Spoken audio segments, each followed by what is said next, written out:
All right, welcome to the Authentic Sales Mastery Podcast. Today our guest is Brad Van De Walle. He's got a history in real estate, but now he's a multi-business entrepreneur, and he joins us today to talk a little bit about sales and his experience and some advice for others. Sweet. Thanks for having me, dude. Appreciate it. No problem. Thanks for coming. Yeah. You pretty much asked me to do anything. I'm like, yeah, I'm in. As long as it's you. Yeah, that's awesome. Like every opportunity we look at together, it's like, oh yeah, let's look at it, right? Yeah. Now I'm just working on getting you to Necker Island with That's me. right. Hey, I'm close. We're almost getting there. We're almost there. Cool. So yeah, I just wanted to maybe start a little bit about your background and Sure. kind of what got you to this point, how you started, your kind of big aha moment in your career, and kind of take it from there. Sure. I'll try to make it short. Suffered from depression and anxiety kind of my whole life, right? And I wasn't doing what I wanted to do. I was bartending and doing all this stuff till I was 30, kind of came in and I started becoming a real estate agent. And then I went kind of, had aspirations of making a certain amount of money and then having to try to get there. But then I realized over time that being a realtor and being at the top, like my top year, I sold almost 1,400 houses with my business partner, Mark. So we were one of the top in North America. But I was losing I was drinking too much. My anxiety was through the roof. My now wife, I can't believe she's still stuck around. So it was tough, man, like crushing those 80-hour weeks. And I'm not over-exaggerating. I'm not saying it to be like, look at me, that's just the truth. Yep. And it was tough. So also then I started taking a step back and being like, hey, what do I want to do? Truthfully, I'm pretty good at being an entrepreneur, I think. Real estate was just the way I kind of got there. And then I started, a real estate development company that now has been around for 5 years. I have a digital marketing company that's been around for 5 years. Game Day Men's Health, that's a big one. Obviously going from real estate right to men's health. So that's kind of a big shift. Yeah, started a bunch of those. And now I just keep looking at opportunities. And it's funny, if you do the right things and if you're the right person, just opportunities I'm not even looking, and I get one kind of every week and a half just from different sources. So that's kind of a quick and dirty version of kind of where it came from, and happy to answer any questions in between on how I got there. Yeah, I guess what was the triggering moment? What was your big aha that you realized you hated real estate, you wanted to get out of it and make your own life on your terms? Ooh, without getting too emotional, I watched my mother-in-law pass away, and she was okay, we're allowed to cry here. yeah, she was good, man. Like she was the best. It was tough. I've never watched somebody pass away, and it was her heart. So it's like for 5 days, unfortunately, I just watched her slowly go. Right, first couple of days, I'm like, well, she'll get out of this, and then slowly it deteriorated, and I watched that, and then my wife and I had our son Maverick a few months before that, and I became a dad, and I'm like, I can't. And nor do I want to do these 80-hour work weeks anymore. And I was like a slave to my phone to the point where now 2 years later, like I'm pretty good with my phone, but still, man, it was like 15 years of addiction to being like, I'm getting called there was times I was getting calls or texts every minute when I was a realtor. Yeah, when you're a realtor, it's 24/7, right? Man, I did a video that was hilarious. And it was like a minute video about my texts between like 9 a.m. and noon, and then my phone calls. I'm like, that's not even my emails. And it was like every minute to two. Yeah. So I just realized that it's not what I wanted, and I realized I wanted my evenings and my weekends back. And I used to think, every realtor, I didn't flex too much on like how much I sold. Like you'd never be able to know. But I think you get to a certain point in your life where I think health now, and I'm trying to do that journey right now. Health is a bigger flex than wealth for me at this age, right? Because I'm in my mid 40s, and anybody that's mid 40s that I see their bodies like, you look great. It's like, I know how much discipline that took. Oh yeah, it's a huge thing. Like we had Kevin Halliday on a couple weeks ago on the podcast, and the guy is ripped in he's 56, I think, and competing in bodybuilding competitions. Right. Unbelievable. Yeah, I think that he actually came and talked to us from Game Day, I think, actually. Oh, that's awesome. I think he did. So yeah, for us, I think it's a big deal. And what I realized is, I just didn't want to work that much. And luckily I'd laid the foundation, almost knowing my intuition, knowing that something else was going to change, and I didn't want to do it because I'd started all these other businesses, and unfortunately I set them up wrong, where I wasn't making any money for the first little bit with my business partner, Chris, for our developments. And now we're starting to, so it's allowed me to completely step away from selling homes. Yeah. And now just, my main focus is Game Day and being a real estate developer. Well, it's a longer term sales cycle too, for sure, on the development side, right? selling homes, and now you're also raising money for those developments, right? Yeah. Like that's quite the mindset shift, going from representing a buyer or a seller on a real estate transaction where a lot of people think, oh yeah, I can do that, to going out and raising millions of dollars on a project. Like maybe talk a little bit about that mindset and how you do it, and like does it still intimidate you, or are you're just getting better at it? Sure. Yeah. I think that, it's almost your own self-limiting beliefs. Because when I first started raising money, I'd never raised money before. And I was raising money like $100,000 at a time. And lucky it was friends and family that believed in me. And that's how we raised money for all of our projects. Then we did a different project that we decided to go to, call it a stranger pool. And, you'd raise money $10,000, $25,000 at a time, 50, which is great. And there's nothing wrong with that. But most of the time, in my experience, those people have far more questions. They're checking up on you way more. Yep. It's a big challenge. And then, the project we did in Saskatoon, it's a $33 million rental project. I think it's about 128 towns, and I need to raise $2 million. And I'm like, man, I can't do this 50K at a time, especially since the way that it works with the LP and the GP is that like that's the owner, and then everybody has to do it. I'm like, I'm going to swing for the fences. I'm going to try to get one person or maybe two to do it. Man, let me tell you, it was actually not as hard as I thought, because it's such a great project, right? Yep. It wasn't as hard as I thought to raise that $1.5–2 million. And I went and I had about 30 people that had some interest, at least. Like some people are like a 1 out of 10 and some were an 8. And then I met the first guy who was the closest to me, and he's like, yep, I'm taking it down. And I messaged everybody, and they're like, what? It's been a week. You already got it? I'm like, sorry, which also helps build the brand, because now when I go launch the next one, it's like, hey, scarcity. Exactly. We only get one of these a year. Is it yours or is it not yours? Yep. So, I think that my challenge to people would be, and somebody said basically, it's like the higher echelons you go to raising money or doing different things, the less competition you have. Yep. And a lot of times the people are easier to deal with. Absolutely, because they know what they want, they know what to expect, Correct. They know how it works. Same thing in my businesses, like with windows and doors. Like when I started out, I was like, oh man, I don't want to sell to the rich, because they're going to have way more questions and concerns and be more picky about everything. No, it's the guy that's trying to get that extra 10 or 15% off. That's always going to be the thorn in your side. Same thing with cars. Like you get that guy that wants to grind for that extra $1,000. He's going to be the trouble client down the road, right? And that's been my experience too, and with raising money. So I would say, going back to your question, like I don't think, yeah, sure, you're always intimidated, but I think that at the core of me and how I was raised, like I have a very good moral compass. I won't sit there and raise money from somebody if I wouldn't do it myself, or if I wouldn't do it for like my mom or my dad. Absolutely. And that's kind of my threshold. It's like, if your parents are sitting there and it's their last 100,000 or whatever, are you comfortable enough you can execute? My answer is yes, and I'm comfortable enough raising money. The stuff that I haven't been comfortable with, to be completely candid, I put my own money in first. So like I would go in and put in, let's say $500,000 of my own money, because if I lose it, it's on me. Absolutely. And then you get to the plans, the permits, now you're there. It's like, hey, now we're safe and good.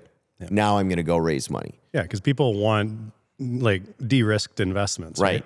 They want a plan, right? Because they're not just investing in the possibility to get a return, right? They want to know that somebody's done it before, that knows what they're doing. And when I looked at your projects, like it was very well done, well presented. So makes it a lot easier to get your head around it, for sure, when it's presented that well. That's a learning experience too. Like we did make a mistake. Like we went, and whenever we were buying and acquiring a bunch of stuff, we wound up losing money, but it was a time thing. So we went and bought land just outside of Vernon, and we were going to develop on it, and the city and the government's like, yeah, we want you to take it. Like everything was great. Bought the land. 3 years later, nothing's happened. So we had to hire an advocate. Now the advocate's doing it, and they've made more headway in 60 days than we have in 3 years. Yep. But my investors now, I'm starting to pay them back, and it was a 5-year investment. So like they knew that, but the learning lesson for me was, and moving forward, what we did is it's got to be on our terms. Yep. Like it has to be terms. It has to be the terms we want to protect everybody. And again, we won't lose money. It's just going to take way longer than we wanted. Yep. But that was one of our first projects, and you got to learn. But that was, I put in the most of that money. And then now I've paid almost everybody back for it too, and we'll just move forward. So I firmly believe, like, if I'm taking your money, you trusted me, that means a lot to me. Well, yeah, you're putting your money where your mouth is, right? Correct. You're not just blowing smoke. There's a lot of guys out there that might flash the fancy cars and stuff like that, or flash the Rolexes and say, "Oh, look at me, I'm a big shot. Invest with me," right? But I've been burned by those guys too, right? And, man, unfortunately, that's for a different podcast. I could sit here forever and talk about that. I think there's a lot of scammers out there, and a lot of people just want to make it easy, right? And I think something that people don't realize is that sales is the easiest low-paying job in the world or the hardest high-paying job in the world, right? And there's a lot of people that just don't want to put in the work ethic. They want to take the shortcuts and stuff like that. And our course isn't about that. Our course is just about learning the fundamentals and learning the tips, and then learning from experts that have done it, right? So I think real-world experience is how I've been able to be so successful. Yeah. Lots of mistakes, man. Yeah. Wow. Lots of mistakes. There's no better teacher than your own money, right? I know. Yeah, for sure. Yeah. Right. Show me somebody that's been successful. If they say that it was easy or they didn't lose, they're like, they're lying, right? Yeah. Well, and that's where I always find that the sales rep that's wanting to come on board, 100% commission, he's hungry, he's going to go out and get it. Those are the guys that are going to be successful. They're going to put up the big numbers because they believe in themselves, right? The guys that say, "Oh, I need a big salary, or I need a big base, big draw," whatever it is. Every single time they've failed. They haven't performed to the expectations. One time I actually had a guy that was doing that with 4 other companies. He was taking a draw from 5 companies at the same time, and I found out. That was pretty wild. And in because I was a real estate coach for a long time. Yep. And I'm a realtor now, so I have no problem saying this. Like, realtors, they're almost all losers. And I'm still licensed, so technically I'm painting myself with the same paintbrush. Almost all. And it was crazy because when I would teach them and they would come and do different things, they come to my sales and come and learn, they wouldn't take action. And I think that's one thing is I will fuck my way through something, but I will take more action than almost anybody in the room because I'm willing to take the risk. Absolutely. I believe in myself or my team, and I'm going to go do it. Where there's people who just sit on the outside forever and they don't take any action. Yep. And that's probably one of my superpowers. I'll just take action. Yeah. And pick then up the whatever phone, happens, make calls, go out and meet people, right? All that stuff. How much of your success is because of your networking abilities? Lots. Yeah. Yeah, for sure. Yeah. Well, somebody said something that said I'd never seen this before. Is the School of Hard Knocks? Yep. Those guys, I love those interviews. They're great.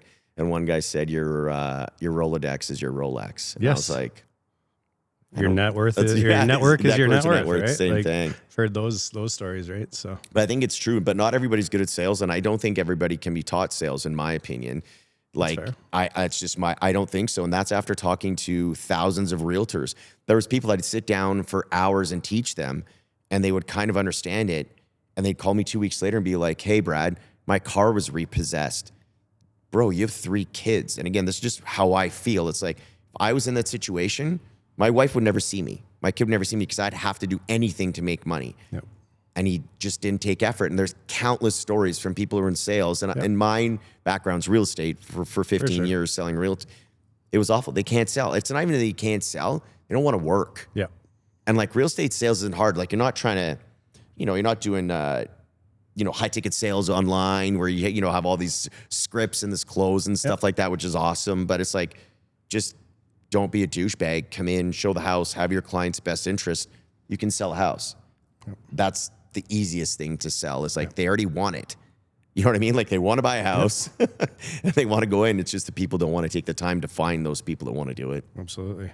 Yeah. And I think everybody looks at it, a realtor, you can make X thousands of dollars to just show a house and sell it, right? It's not that easy. They don't look at all the times you failed, right? All the listing appointments that you didn't get those listings, right? Just like in our sales, right?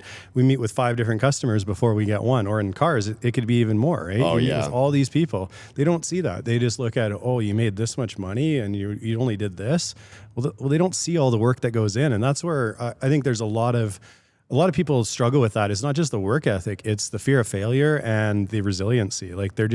They don't want to be kicked when they're down. And that's what sales is sometimes. You just keep getting kicked, but you got to keep getting back up. That's entrepreneurship 101. I told somebody I was doing a little bit of a Zoom for our game day Men's Health. And I said, you know what? Every day I eat a shit sandwich and I get punched in the face.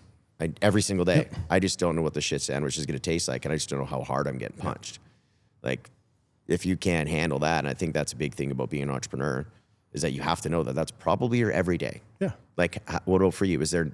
There's not a day you're not putting out a fire? No, I mean, I've got a pretty good team that good. handles a lot of it. So, I mean, I'm pretty lucky in that respect. But it's not like there wasn't a lot of sleepless nights, a lot of long days, and even when things are going smoothly, you're always thinking. You're always thinking about your businesses, your opportunities. You're thinking about everything, right? So, it's being able to basically take action, like you said, on those opportunities, but also just kind of stay grounded, right? And not, because if you're working 80 hours a week like you were, right? Yeah. Eventually you burn out. I've gone through that. I hit rock bottom. I burnt out. I was ready to quit and give it all up, right? Yeah, I remember that. So that's the other thing. A lot of people don't see, right? They see the cars, they see the success, they see the houses, they see the Rolex, they see all this stuff, but it's all the underlying stuff that would break a lot of people. And I mean, and just knowing you, like, it's broken both of us, but we've 100%. We've bounced back, right? So I think that's the big lesson in all of this, is that resiliency. Dude, I used to have such bad panic attacks when I was starting to be a realtor. I was hospitalized a couple times. I'd pull over on the side of the road. My heart was coming out of my chest, and I'd throw up in between showing houses. And I'm still like, I got to make this happen. Like, I could see that's a whole other topic. I used to go sit in my car for like 2 hours, just kind of focusing on breathing and like not knowing what I was going to do next because the anxiety was so bad. It's so bad. Thank God that's mostly gone. So it's all that stuff that people don't see, right? You have to be willing to do that. But at the end of the day, you're going to have stress in life, right? Whether you work for somebody or you work for yourself, there's always going to be stressful situations. Vince Fowler, one of our guests on a podcast, his thing was always embrace the suck. So things are always going to suck, right? Yeah. So it's going to suck to be at a job and be stressed out. It's going to suck to run your own business, but choose your suck, right? Yeah. And embrace the suck. Things are going to be hard. So what? Embrace it and move forward, right? And that's the big lesson, I think, for sales, is a lot of people are just so afraid of that failure, right? That they just won't get up and do it again.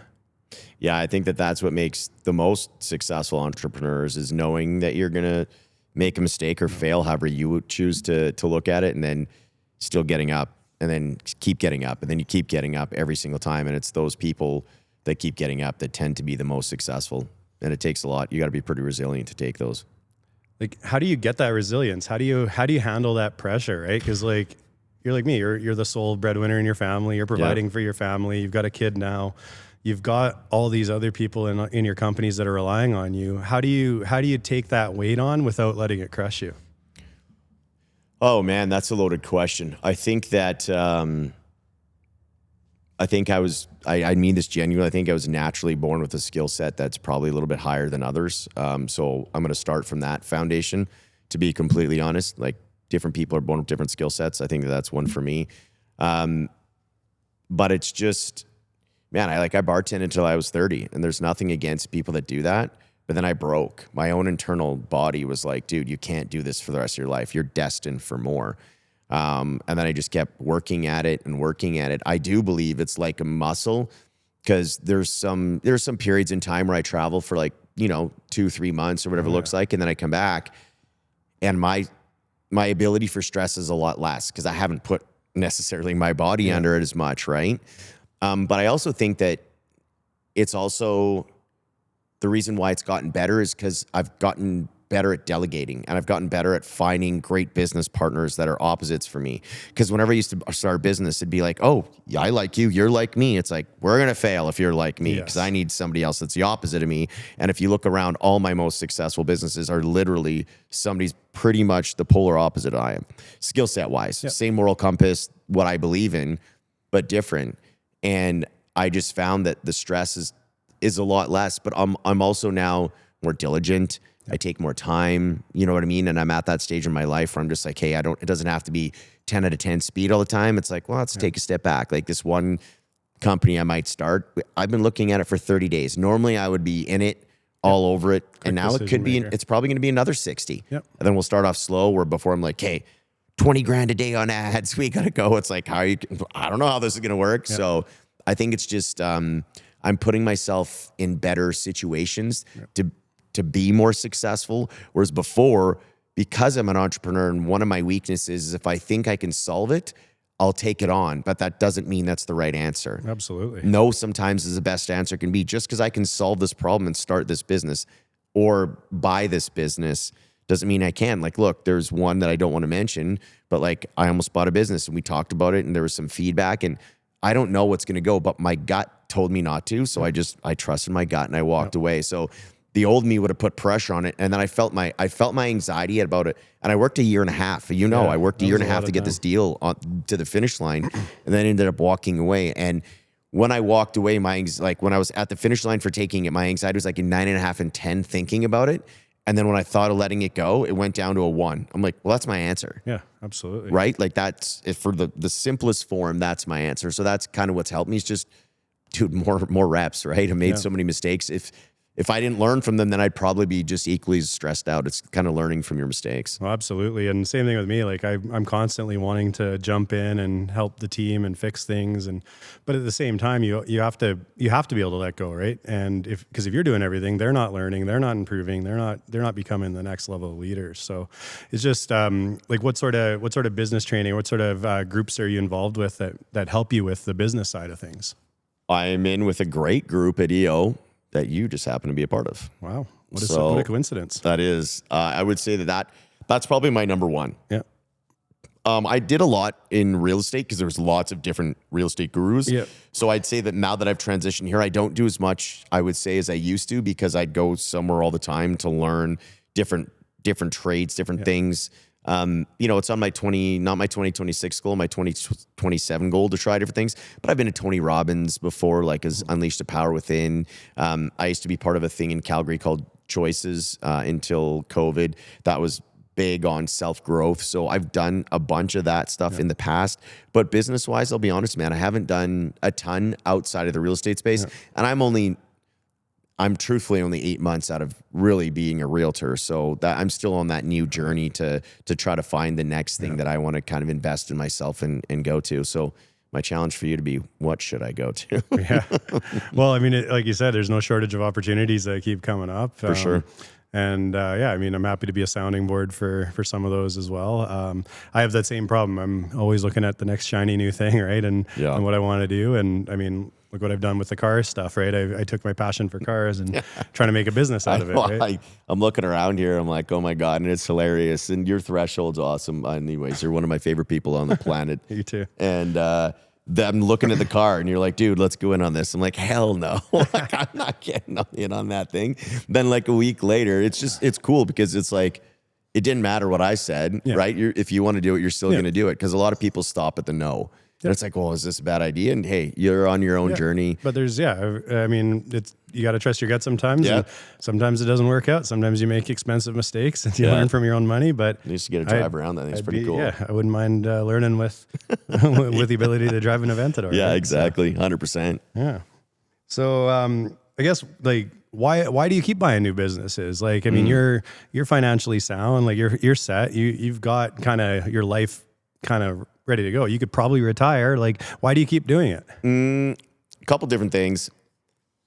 I don't think I can ever retire because, man, like if I'm on a holiday where I can't do some work, my mind's like, I actually get depressed. Yeah. So like my wife and my family knows if I don't work a few hours a day, I actually start to get depressed. Wow. Like I don't feel productive. I don't feel like I have value. So I don't think I can. And I forget the lady's name on Dragon's Den, but I saw her speak live once, and she said, oh man, it's the younger girl, not the redhead. Anyways, she said that basically, like, I've been given a gift of entrepreneurship, and I'm very good at it, because she got asked the same question. Yeah. By no means am I comparing myself to her, because she's worth so much more than I am.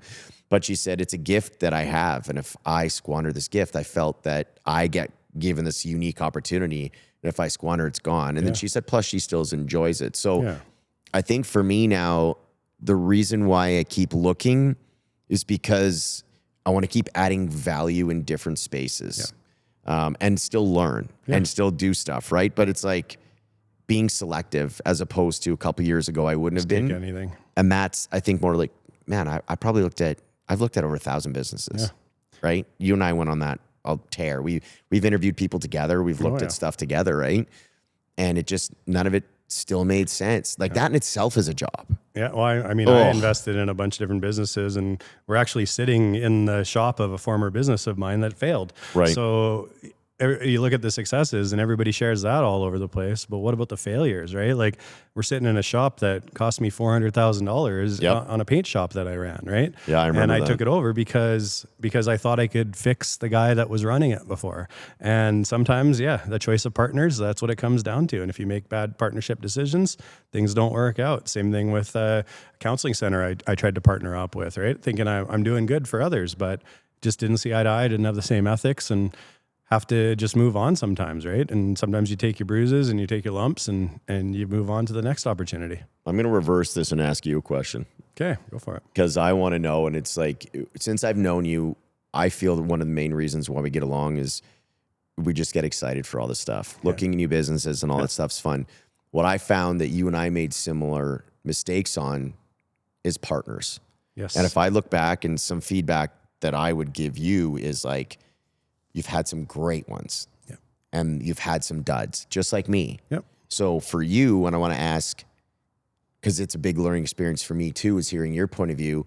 What are you now looking for in your next business partner, to try to alleviate the duds that you've been having? Like, what does that look like for you now? Basically what you said too, right? Like looking for somebody that compliments you, that gives you skills that you don't necessarily have, and they don't necessarily have the skills that you have. So with the paint shop, he was a great talker, great salesman, but we needed an operator, and I didn't have the time to operate it. So in that case, like, I know when you're looking for businesses, you're the visionary, you're the guy that can pump everybody up and get people motivated, but you still need somebody to run the day to day. So I think that's the big key. Like for Luxottic, for example, I've got my partner in Luxottic. He obviously puts money behind it, but he also can handle anything logistics. He can fix pretty much anything as well. Like he just gets shit done when I need it done. Whereas he's not a sales guy, right? He's not on the sales side. Like sales, marketing, business growth, that stuff is my passion, right? Right. And he loves the cars, obviously, but he looks at everything a little bit more pragmatically. So it would be like, you know what? I don't think that's a good deal. This is why. And he'll just take the time to kind of give me the database feedback. And I think that's been huge.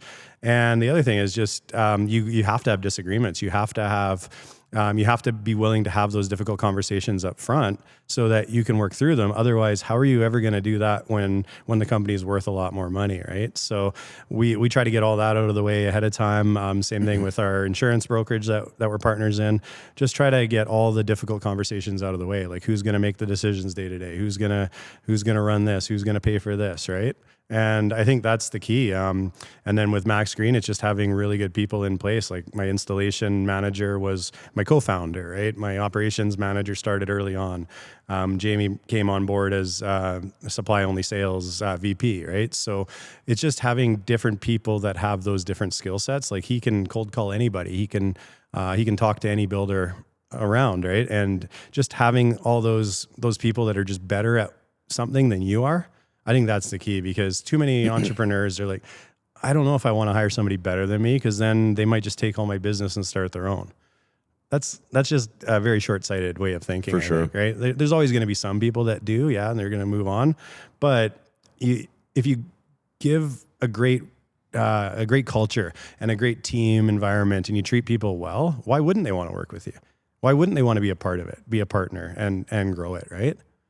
Yeah, no, that's true. And I think that you have a unique skill set that most don't, though. And I've told you this before, is like you're a visionary, but you're also, I experience it, somebody else who is the operator side, right? Like, sure, you probably flourish in one compared to the other, but yeah, that's unique. And I think that it's so true. If I look at like Chris, who's my business partner in construction, like that guy's a 10 out of 10. Like him and probably Russ in Dallas, like if I had to get dropped off on an island somewhere and like make it out and start business into this, like they'd be calls that are like as loyal as the day is long. And those are the kind of people that now I'm trying to find. And I love what you said there, because that's what I'm doing where I didn't do it before, is having the hard conversations before contracts are signed. And that's why the one I spoke about a few minutes ago, that's why it's taken so long, is because one of my potential business partners is a very good friend of mine from the States. He keeps challenging me on stuff because he's very operational, like extremely, where I'm not. And I'm like, that's a great question. And just all these questions now are bringing, oh, is that a red flag? Is that a red 100%. flag? And now it's like, well, we got to see the manufacturer. Can they even do this? So him challenging me has been great, to your point. And we're having hard conversations to the point where the guy who was like the distributor owner is like, was there a problem here? It's like, is there? Absolutely. You know what I mean? So I love that you said that, because that's so true. Have them right out of the gates, because most people don't. It's like, oh, it irons itself out. Does it really? Never does. No, never does. Ever. Because if you can't agree on the split now, or you can't agree on basic things, there's no way you're going to be able to agree on bigger decisions down the road, right? My one partnership that I'm stuck with right now is still to this day a big regret, and I just didn't do enough in the beginning to mitigate that. But that was at the stage of my life where I was just like a gunslinger, like I'm going to start this business and do this and this. So and you see that shiny new thing, right? Like the paint shop. Okay, great. The margins are good. This is all the opportunity. We can really grow this, right? But if you don't have the right person that's actually going to pull their weight too, and I guess that's a whole nother thing with business ownership is like, how do you make sure everybody is pulling their weight and putting in the effort? But I mean, that could be a whole nother conversation for another day. Oh, I know. But one other thing I want to touch on is, like, you talked about your, like, your loyal friends and business partners and stuff like that. What are your thoughts on doing business with friends, or did they become friends from business? How did that all work out? So I've been put in situations for both. I've been put in situations where I've done business with friends, and it's almost like 3 situations. Done business with friends, and then I realized that if the back's against the wall, they're going to run. So I can't start businesses with them, but I can invest in certain businesses because they are successful. They're just not my business partner. Like, you know what I mean? If that makes sense. And there's another road, and I'm just thinking of experience. There's another road where I just picked the wrong business partner as a friend of mine altogether. Yeah. Like altogether. And I'm just like, I can't, your friendship means so much to me that I just can't do this with you anymore. And then this is like, this doesn't really answer your question, but it kind of does. But then I look at my best friend, Dallas, who runs all these game day clinics with me. I wouldn't have it any other way. Yeah. But him and I have a very unique friendship where we can blow up on each other. Yeah. And then 5 seconds later actually be done. But I mean legitimately be done. Yeah. There's no hostility. It's like we can compartmentalize that. So I also realize that that's also super unique. Yeah. But I no longer, like, I've tried starting businesses with friends thinking, I'm like, hey, I'm going to bring you along, trying to make you money and do all this stuff. I'm like, fuck, you suck. Yep. Like, you're like, no, like everything you said you're going to do, you've never done any of it. Granted, you work for somebody else and you're not an entrepreneur.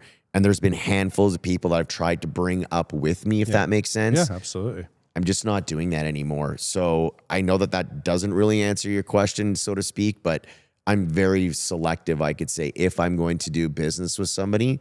But I try, probably moving forward, I will try to stay away with friends. But then I say that, but then I'm like, you're my friend, but we're also business. If you came to me, you're one of the first people that I would call that I haven't done business with, that I do business with. So I think it just all depends. Man. Yeah, exactly. Have you lost friendships over business deals or sales or anything? I would say yes. Like, if I look back, yes and no. Where I've lost friends is they were my business partners who became friends, and then they screwed me over. Okay, got it. So like, they weren't friends to come in with and then do it. Where I've lost friends in the past 15 years of entrepreneurship, I would say, is that I got into business with somebody, I became friends with them, they screwed me over, and then we're not friends anymore. But I haven't lost any like, hey, you're my friend, then we're starting something. Yeah, I've been in situations where I kind of built a friendship, and that but it was always kind of business sided first, but I didn't work with them. And then I was like, oh yeah, this would be a great fit. Let's do something together. And then, unfortunately I have lost some strong friendships over that. And so sometimes people say, like, don't ever do business with friends and family, right? Because, if something goes wrong, you might lose that, right? Yeah. But then I also look at it and think, but don't you want to know their true nature? Like, there's no better teacher than your own money or somebody else wanting your money. If somebody's going to be greedy about something and try to screw you over a deal, to me, that's a better indication of their character and who they are. And I'd rather know that early in my life than after I've been friends with them for 30 years. Yeah, so, 100%. So it's like, six of one, half a dozen of the other. It's what comes first, right? And luckily for me, I've been able to build a lot of friendships through the business community. Obviously, we met through EO, and we built our friendship that way. So I think when you start out like on the business side and then you become friends, to me that seems like it almost works out better for me versus like I've got a friend that I've been friends with him for 30 years, right? Like we grew up together and he's my best man and everything like that. I'd never do business with him. And it's nothing against him. It's just, we have different mindsets, different work ethics, different everything. And he did try working with some of my companies, and luckily I would never have him report to me. So it wasn't my decision when it eventually didn't work out. Right. So it's always a tough situation. One way to mitigate it. I love all my friends. I'm fortunate enough to have a lot. There's nobody that I'm screaming like, I got to do business with you. Sorry, boys, but there's just none. No, that's fair.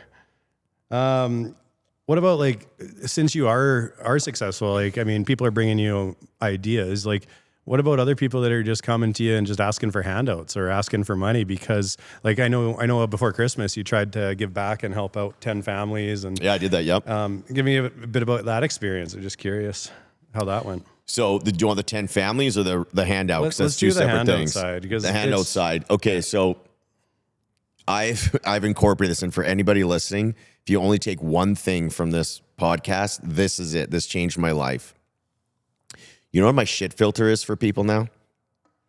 No. It's the easiest thing possible. Let's say you called me with a business idea. Okay. You're like, hey, Brad, I want to pitch something to you. I have this business idea. Okay. Great. What's your schedule like next week? You tell me, okay, we come to terms something Monday at 3 p.m. Yeah. That's my shit filter. Yeah. All you got to do is call me.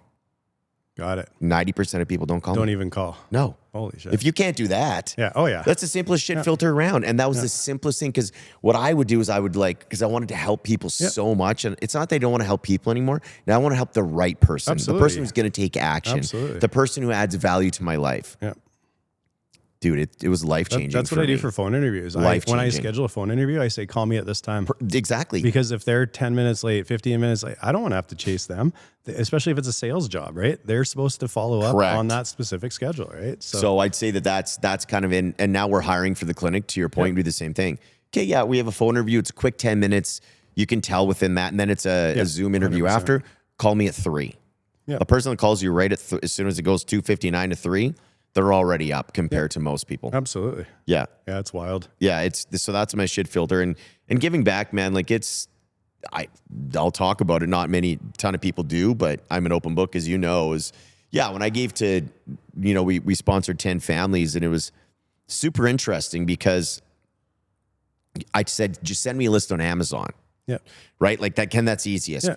Like sponsor, let me know why, and then we'll send you that. And it was super cool, also crazy, because you'd hear this long story from somebody. They can't pay their rent. They can't do all this stuff. And then I remember one family, I think their least expensive thing they sent me was $400.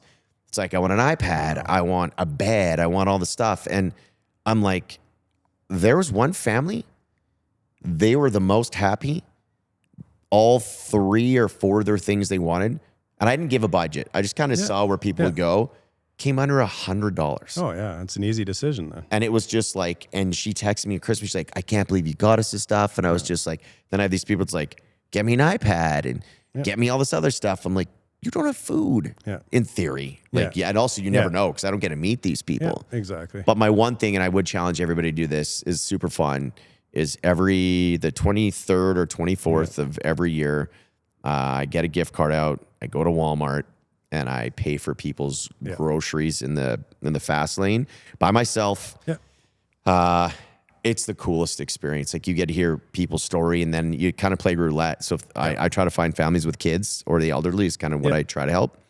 And then with kids, I'm like, hey kids, like, have you been good this year? And their parents say yes. And I'm like, okay, go pick any toy that you want.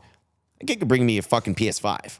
Like, I don't give, I'm just like, nobody's ever come with anything crazy, which is like, and some kids just go. And I remember this kid came by and I said, you can get 2 things because you've been extra good. And he went and got, He ended up getting something for his sister that wasn't there. So it's just like, the coolest experiences for when you do this. If you want to fill your love tank, if that's what you think, let me tell you, I will never stop doing that to the day I'm dead. It's I love my that. favorite Like, day of the year. Even just paying for the groceries of the person behind, right? Like sometimes they'll be like, they don't have very much, right? I'll just tell the cashier, just keep bringing them in. And then when they say, oh, well, sorry, that was my stuff, say, don't worry about it.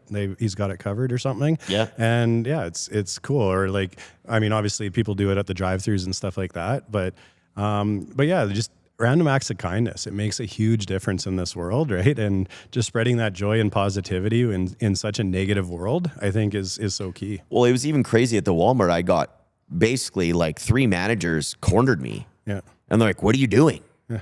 Like after I'd been there for half an hour, I'm like, paying for people's shit. Like why do you care? Yeah. Who are you with?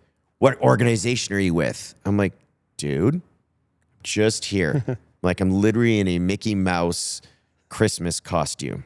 What do you think? Like, yeah. And I actually got grilled for doing it. And they're like, oh, okay, well, I guess you can. I'm like, I don't need you to tell me if it's good. The world's got so many rules these days, right? It's crazy, man.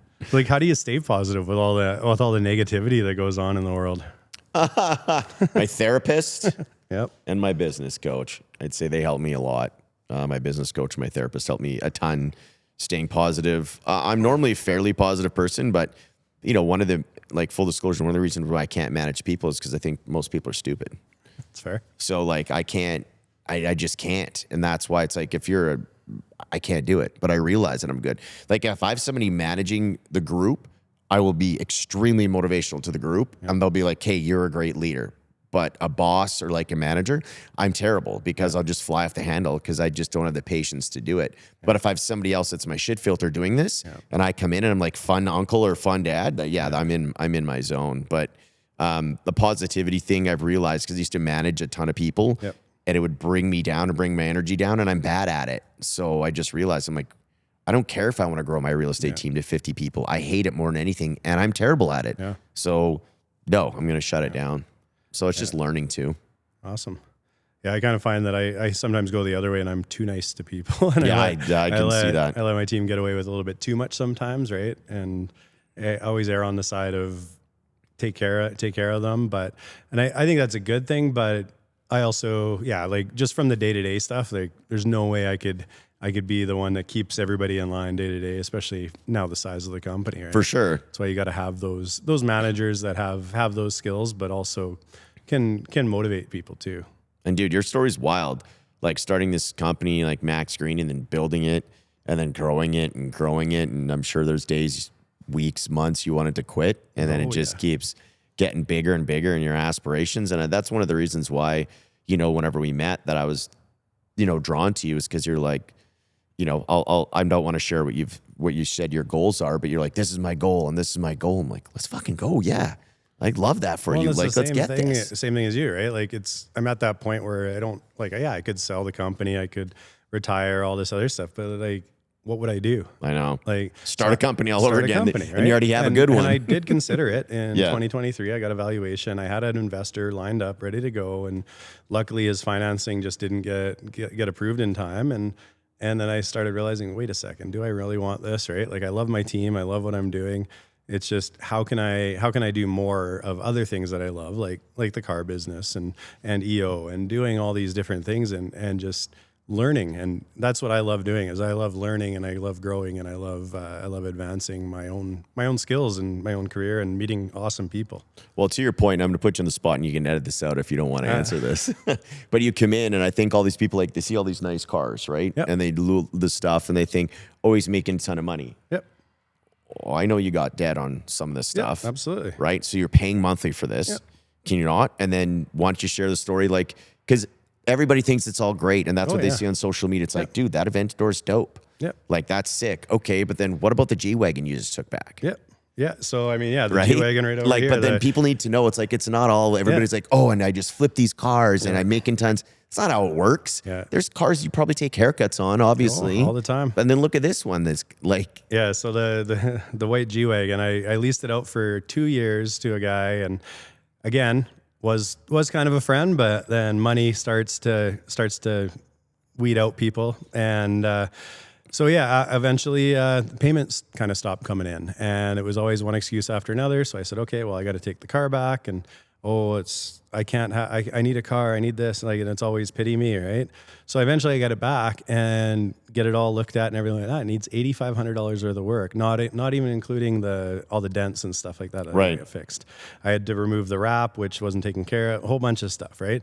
So now I have to go after this guy for like 18 grand, right? Like, and is that worth my time? No, probably not. But the same time, I can't just say, no, I'm not going to go after it. Right? So there's lots of cars in here that I've owned for years too, right? Like, cause I'm just passionate about cars. So yeah, I'm going to lose money on some of them, but it's like with you, you say when you buy a car, you don't buy it to make money. You buy it because you want to enjoy it. Right? Exactly. So you've made the money. You're at that point. Like people ask me, well, why do you drive your Aventador, your Huracan or whatever in the winter? Because I can. Like it's wrapped, it's protected. If it gets a rock chip, I just replace the PVF. It's not a big deal. Yeah. Cars are meant to be driven, right? Oh, it's a depreciating asset. You should buy appreciating assets. Well, how do you know I don't have appreciating assets, right? Like that's what kind of got me here. Yeah. We've got it all, right? So it's just, you're at that point where, yeah, okay, if you're 20 years old and you're just barely scraping by and you put all your money towards Huracan because you want to be a YouTube influencer, okay, maybe not the smartest decision, especially when you look at your insurance.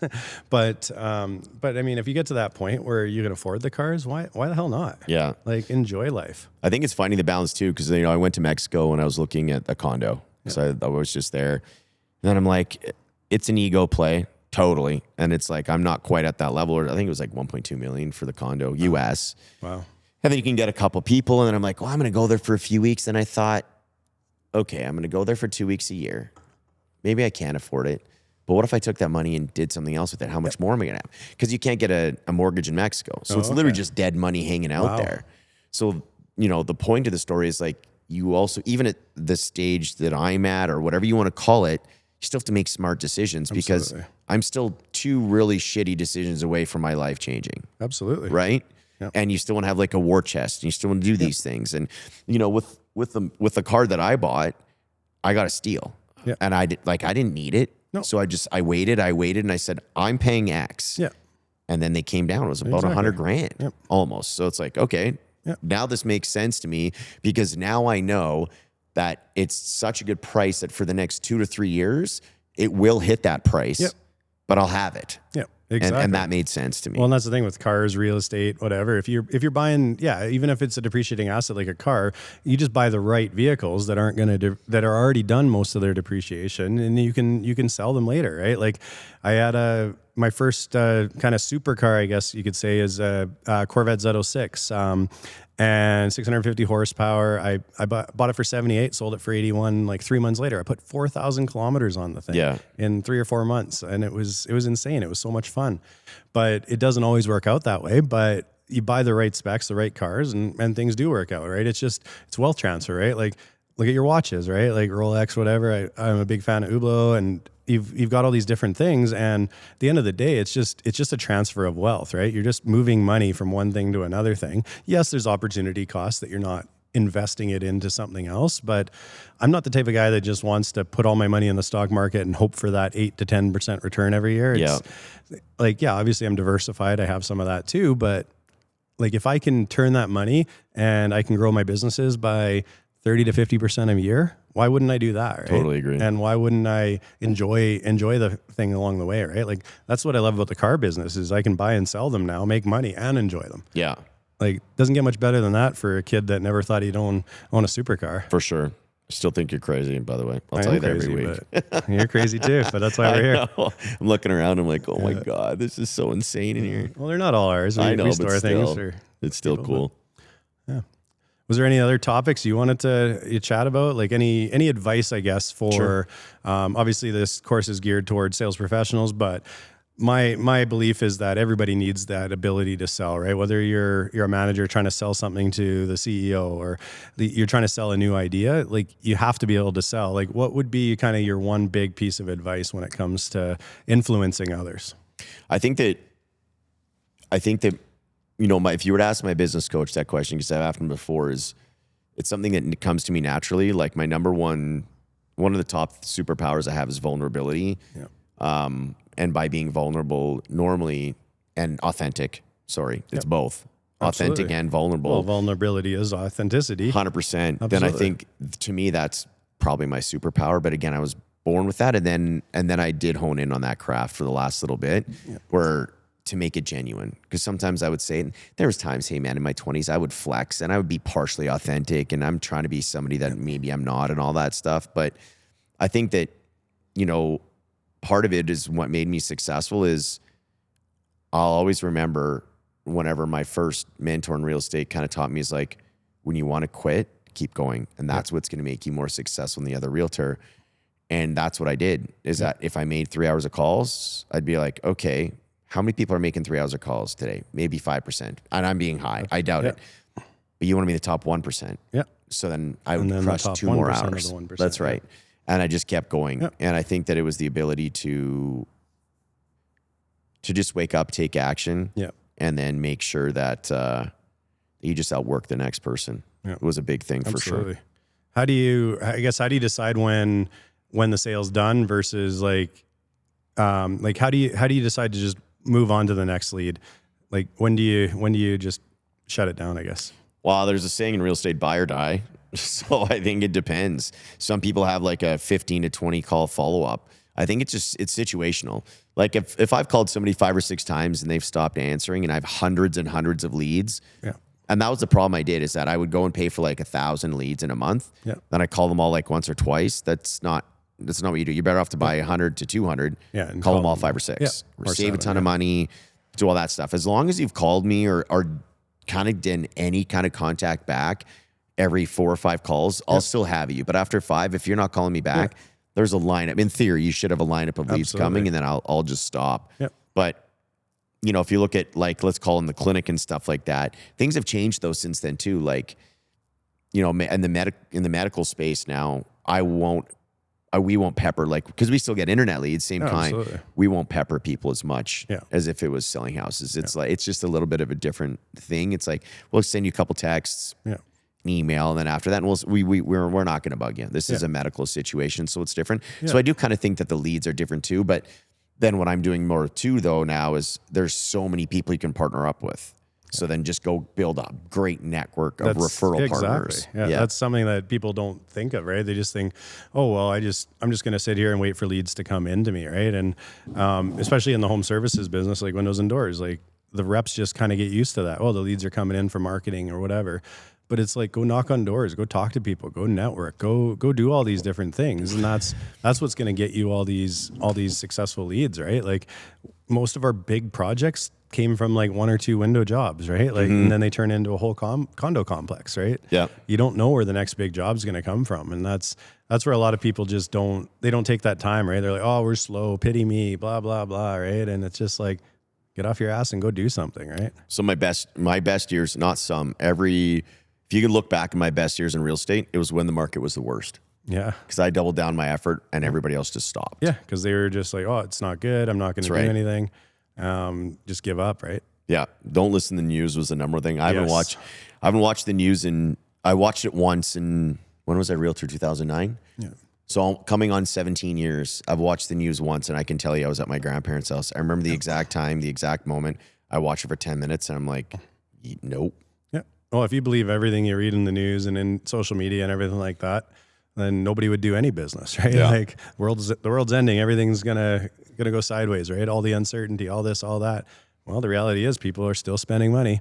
Like we're still in our little bubble, our 100%. Little part of the world, right?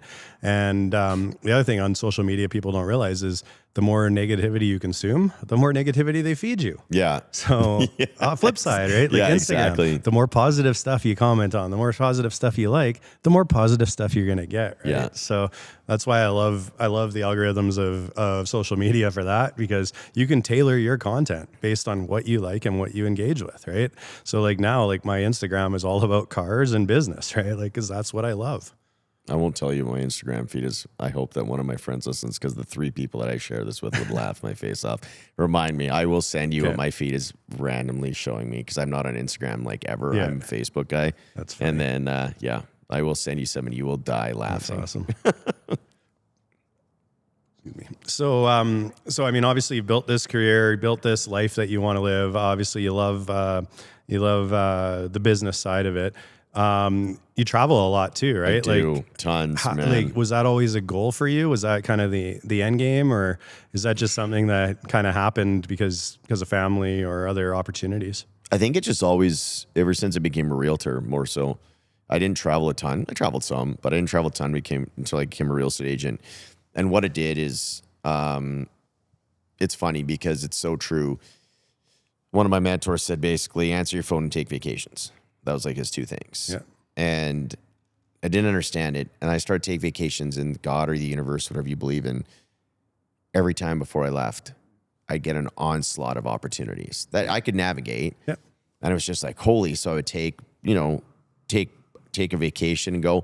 But the truth is, when I look back at my quote unquote vacations that I used to take when I was a realtor, they weren't vacations. Like, I remember being with my mother-in-law, my father-in-law, and my now wife, and we were at Disneyland for 4 days. And like, I had a charger on my phone. So I'd go through a full battery, a charger on my battery, and then I had two chargings to charge it. And it would still be gone. Like, I'd be on the phone that much all day. The only time I wasn't on the phone is when we got on a ride. Yep. But I also told my now wife, I said, it's this or we're at home. Yep. Like, and she's like, well, I'd rather be here. I'm like, well, then that's what we did. And I did that for so long. And only recently now, like my last trip to Mexico that I just came back from, those 2.5 weeks, that's the least amount that I've worked on a vacation in a very long time, which it took a long time to be able to just sit and just exist with family and not check your phone every 8 seconds. Like, I had a 15-year habit of this thing that was in my hand that I literally looked at every 8 seconds, and I'm still not great with it. Same but here. the good thing here is, like, we've been talking for an hour or whatever. I don't have any anxiety. Like, I'm like, okay, because nothing now in my life, it might be pressing, which is fine. But when I was a realtor, everything was, I need an answer now. I need to look now. I need to do everything now. I don't have that much in my life. Like, my business partner called me today. It is an absolute fucking dumpster fire for one of our Revy things. Because I got the mugs. Yeah, that's my name's on it too. Where, you know, it's going to cost us a bunch of money and we may end up having to sue him. Like, that was my fire today. But at the same time, it's like the bigger fires, he told me how much it was going to be. Worst case and best case scenario. I'm like, what can we do? He's like, I'm on it. I just wanted you to know. I'm like, okay. And he just kind of, all right, like, does it change my life? No, it means that project might be less profitable. He said he had it under control, but that goes back to trusting your business partner and all that stuff. So, you know, travel is, man, it'll always be a big piece. But the challenge I had with traveling last year is I got fat. You know what I mean? Mentally, I wasn't great. My wife and I did couples therapy for the first time because we had no routine. So we'd come home we'd be gone for 10 days, come home for 2, and we have a 2-year-old kid. So we'd be home for 3 days, then we're off again. Then my kid was in Paris 3 times last year. Yeah, that's wild. Right? So like, we traveled that much that it was too much. So I think that it's important to have that conversation with your family and your spouse. That might be your intent. And that was my intent. And even my business partner, Chris, was like, I just want you to retire and go and travel. And I kind of thought I wanted that this time last year. And then I took care of myself for 3 months because I knew I was going on vacation. I felt pretty good. And then April on for last year was kind of a dumpster fire. And then I told him last year, I came back, I'm like, I don't want that life. That life that I thought I wanted, I don't want to travel for 8 months a year. I'm not there yet. I don't know if I'll ever be there because we did it last year and it was not for me. We kind of go somewhere. I mean, that's the dream for some people, right? But it is. And that I thought it was my dream. And then it's okay for it not to be your dream. And then I'm just like, nope, not happening. I'm not traveling that much probably ever again. And now we kind of space some things out where, you know, I'm home. My brother laughs all the time. He's like, where are you at tomorrow? And where are you at this? And I told him, like, yesterday, I talked to him. I'm like, oh, I'm home for 30 days. He's like, that's a lie. I'm like, no, I'm actually here for 30 days. And I thought about it. I'm like, well, I'm not, but I'm away for 2 days for business. But like a family trip, it's like, no, it's 30 days. So I think that it's okay to have, I think what I learned from it is it's okay to have this dream. It's okay to have this. And when you get there and it's not for you, it's okay that it's not for you. You went and you experienced it. It doesn't matter. And to take a step back and then now I got to readjust what I want to do, which is totally fine. But you're in that position in life where you can make those decisions and you have that freedom to do what you want to do when you want to do it. That's like, to me, that's the definition of retirement. It's like people sometimes will ask me like, when are you going to retire? I'm like, well, I do what I want when I want to do it pretty much. I can travel whenever, I can work whenever. Like, how is that different than retirement, right? Like, just because I'm not golfing every day, I prefer to work, or I prefer to do this or prefer to do that. It's kind of the same thing, right? Like, or the sprinkle retirement throughout your life idea, right? Like, just enjoy those times throughout your life, whether it's trips with family or whatever, right? And just keep learning, keep improving. Because yeah, if your brain just goes to mush, like, what fun is that? And to your point, I think somebody asked me too, why don't you retire? Why don't you retire? And one, I'd have to make a lifestyle change, which I don't want to do because I don't have enough money to keep my Not the way lifestyle you're that doing I have. it, but yeah, no, you could, yeah. But I don't want to compromise. No, that's fair. And two, I am retired. Like now at this point, like I can say that if I can look in my calendar and I want to do 90% that's in my calendar, I'm retired. Yeah. I'm doing what 100%. I 100%. want. Right? Like, do I have enough money to just close the shop? No, I don't have that yet. But that's not my definition. As long as I can look at my calendar and want to do 90% of it, I'll keep doing that forever. It might be that I'm golfing 6 times a week. Yeah. It might be whatever. But that's my definition of retirement, right? For sure. And you can make time to come on podcasts. So 100%, dude. That. And that's the thing is that you asked me, it's like, yeah, and I do love that. Yeah. Hey, Brad, can you do this podcast? Yes. Then you asked me to come to another event. I'm like, yes. I rarely say no to things that I want to do. So that, again, call it retired, right? Yeah. That's the way I look at it too, right? Just living the life you want to live. That's exactly it, man. So and I mean, important. sales is what got us both here. Right? 100%. So, yeah, sales is 100% what got me here. Yeah. Work ethic, sales. Awesome. Anything else you want to touch on? I don't know. Is there anything else you want? I think I got all my notes. Did you? I just look at it. Any other ideas?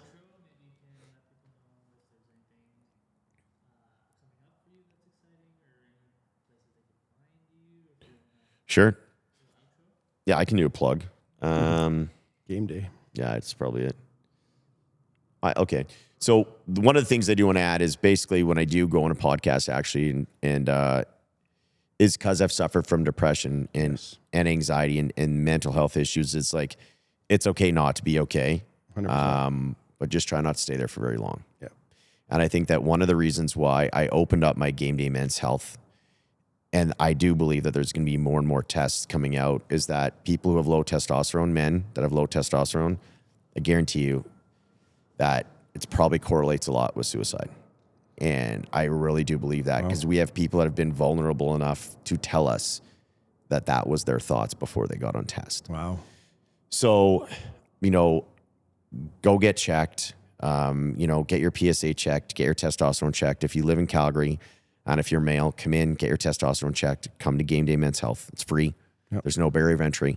You don't have to wait in line for GP. Yeah, that's right. Yep. Yeah. And you get to come in and do that and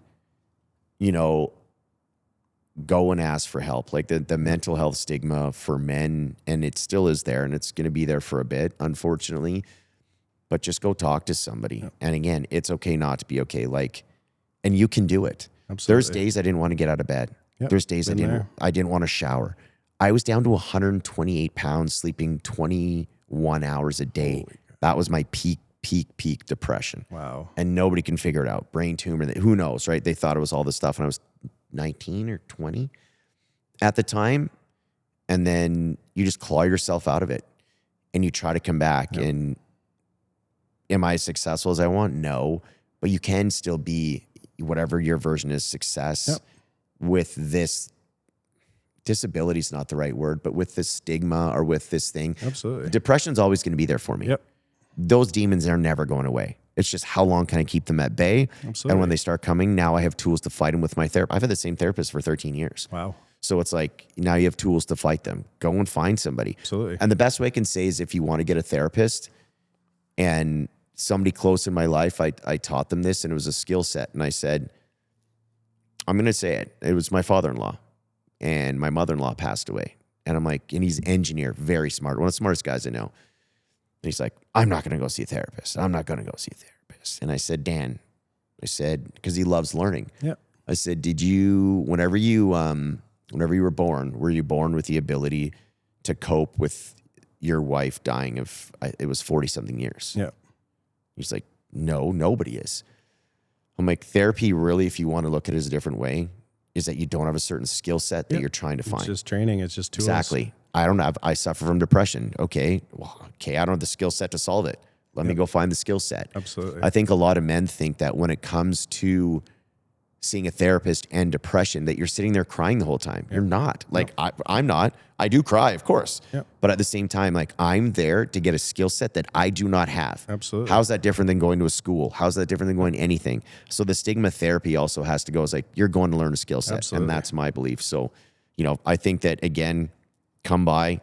You know, I love Game Day Men's Health. You know, you ask the different transition what I've done. It's because it does fill my tank. We have men that come in that are crying. We have women that call the clinic bawling, being like, my husband asked me out on a date because it hasn't happened. And one guy came in and hugged my business partner, Dallas, and is like, I cleaned my garage. And Dallas is like, cool. He's like, I haven't cleaned my garage and I've been wanting to do it for 18 years. Now you got the motivation. So you just hear all these stories, which is like, it just fuels, for me, it fuels inside of me to be like, tell the world more.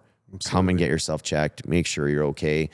And unfortunately, the last little bit too, like, there's been times that we've found out that people have had cancer and they didn't know. Yes.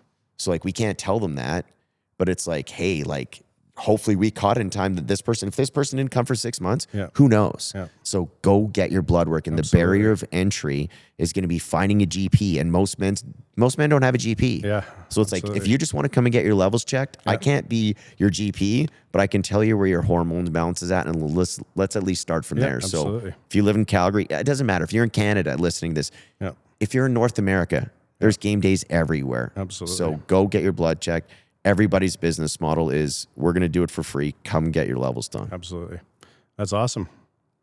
Well, I appreciate you having me, man. Hey, thanks for coming on. Anytime. Yeah, I can attest to Game Day being amazing. Yeah, that's right. The client for, what was it, May, I think? Yeah, dude, you're one of our first ones. We opened in April. Quite a while. Yeah. Well, I appreciate you. Thanks for having me, man.